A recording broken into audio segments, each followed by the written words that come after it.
গণ অভ্যুত্থানের পরের সরকারে এই ধরনের অকার্যকর, অনর্থক, অকাল কমান্ডো, অপদার্থ উপদেষ্টা আমাদের দরকার নাই। এই ধরনের উপদেষ্টা এবং কর্মকর্তাদেরকে সম্মানের সাথে এক কাপড়ে বাড়িতে পাঠান।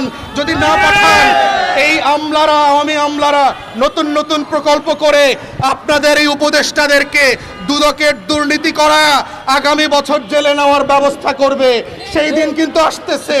আমলাদেরকে আপনারা চেনেন নাই, তারা কিভাবে কাকে কোন ঘাটের জল খাওয়াবে এবং কোন বালাতে খাওয়াবে সেইটা বোঝার ক্ষমতা শেখ হাসিনারও বুঝতে অনেক দেরি হয়ে গেছে। কাদের টাকায় আপনাদের ট্যাক্স দেওয়া হয় সেটা ভুলে যাবেন না। গণ অভ্যুত্থানের রক্তের টাকায় আপনাদেরকে চাকরি দেওয়া হয়েছে। যদি মনে করে থাকেন এইটা স্থায়ী চাকরি, শেখ হাসিনার দিকে তাকান। ক্ষমতা চেয়ার স্থায়ী না। যেই জনগণ আপনাকে চেয়ার দিতে পারে সেই একই জনগণ আপনাকে চেয়ার থেকে ছুঁড়েও ফেলে দিতে পারবে। সেই বাস্তবতা ভুলে যাবেন না। রাষ্ট্র যাদের মাধ্যমে সবচেয়ে বেশি ক্ষতিগ্রস্ত হয়েছে তাদেরকে আমরা বিচারের মুখোমুখি না করে প্রতিবন্ধী স্কুলগুলোকে আমরা আওয়ামী ট্যাগ দিচ্ছি, তথ্য আপাদেরকে আমরা আওয়ামী ট্যাগ দিচ্ছি। যারা প্রান্তিক নারীদেরকে সেবা দেয়, যারা প্রান্তিক জনগোষ্ঠীকে, প্রতিবন্ধী শিশুদেরকে বিনামূল্যে পড়ায়, বিনা ফিতে পড়ায়, তাদের ব্যাপারে আমাদের কোনো আলোচনা নাই। ক্যাবিনেট মিটিংগুলো নিয়ে আমাদের রীতিমতো প্রশ্ন আছে। এতদিন আন্দোলন করবার পরেও যেই সকল উপদেষ্টারা এই ছোটখাটো সমস্যার সমাধান করতে পারে না, গণ অভ্যুত্থানের পরের সরকারে এই ধরনের অকার্যকর, অনর্থক, অকাল কমান্ডো, অপদার্থ উপদেষ্টা আমাদের দরকার নাই। এই ধরনের উপদেষ্টা এবং কর্মকর্তাদেরকে সম্মানের সাথে এক কাপড়ে বাড়িতে পাঠান। যদি না পাঠান, এই আমলারা, আওয়ামী আমলারা নতুন নতুন প্রকল্প করে আপনাদের এই উপদেষ্টাদেরকে দুদকের দুর্নীতি করা আগামী বছর জেলে নেওয়ার ব্যবস্থা করবে।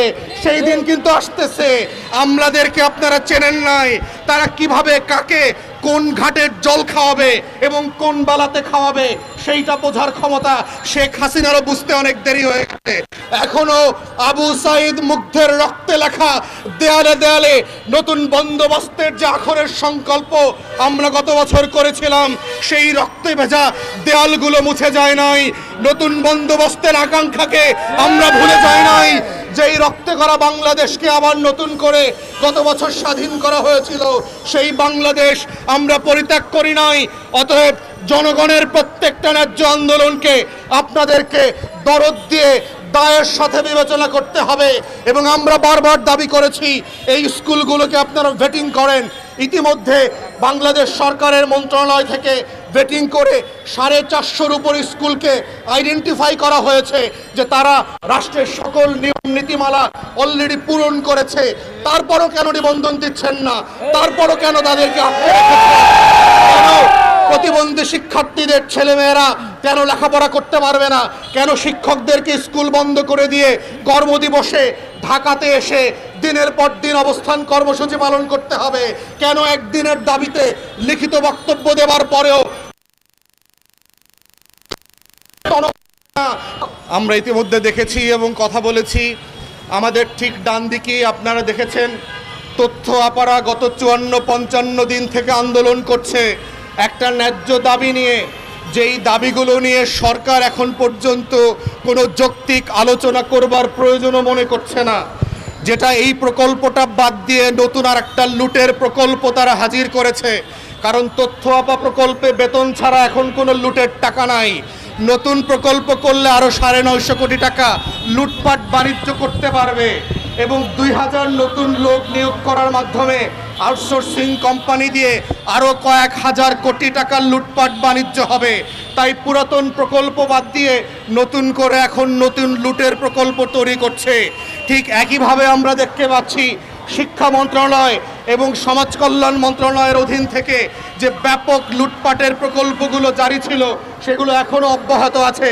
কিন্তু ন্যূনতম সেবা যেই প্রকল্পগুলোর মধ্য দিয়ে রাষ্ট্র তার প্রান্তিক জনগোষ্ঠীকে, সবচেয়ে পিছিয়ে পড়া জনগোষ্ঠীকে দিতে চাচ্ছিল, সেই প্রকল্পগুলোকে আওয়ামী ট্যাগ দিয়ে এইদিক ওদিক করে গোপালগঞ্জি প্রকল্প, এই প্রকল্প সেই প্রকল্প বলে এগুলোকে হেনস্থা করা হচ্ছে এবং আন্ডারমাইন করা হচ্ছে। তাই সেই জায়গা থেকে আপনারা শিক্ষা নেন। আমাদের পক্ষ থেকে আমরা জোর দাবি জানাচ্ছি, প্রয়োজনেই আপনারা অবিলম্বে একটা উপকমিটি করেন, উপকমিটি এই প্রতিষ্ঠানগুলোকে ভেটিং করবে, রাষ্ট্রের নিয়ম কানুনগুলো যেগুলো নীতিমালা আছে সেগুলো তারা মানছে কিনা, এবং সেই ভিত্তিতে এই প্রতিষ্ঠানগুলোকে গ্র্যাজুয়ালি নিবন্ধিত করা, এমপিওভুক্ত করা, জাতীয়করণ করা, শিক্ষক কর্মকর্তা কর্মচারীদেরকে পেনশনভুক্ত করা, নিয়মিত বেতনের ব্যবস্থা করা দরকার। এই ন্যূনতম দাবিগুলো নিয়ে মেনে নিয়ে আলোচনার পথ খুলে দেন। আজকের নেতৃবৃন্দকে আপনারা সচিবালয়ে ডেকে নেন, বসেন, কথা বলেন, ন্যায্যতার ভিত্তিতে নাগরিকদের সমস্যার সমাধান করেন। এটাই হচ্ছে রাষ্ট্র। রাষ্ট্র মানে এটা না এসি রুম থেকে আপনি বের হবেন না। রাষ্ট্র মানে এটা না আপনি শুধু সরকারের টাকায় বিদেশ ঘুরবেন। রাষ্ট্র মানে এটা না শুধুমাত্র অপ্রয়োজনীয় মিটিং করবেন। রাষ্ট্র মানে আপনাকে প্রেস ক্লাবে আসতে হবে, জনগণের কথা শুনতে হবে, নাগরিকদের অধিকার নিয়ে আপনাকে বসতে হবে, মিটিং করতে হবে। এটাই হচ্ছে রাষ্ট্র, এটাই হচ্ছে ন্যায্য দাবির জায়গা।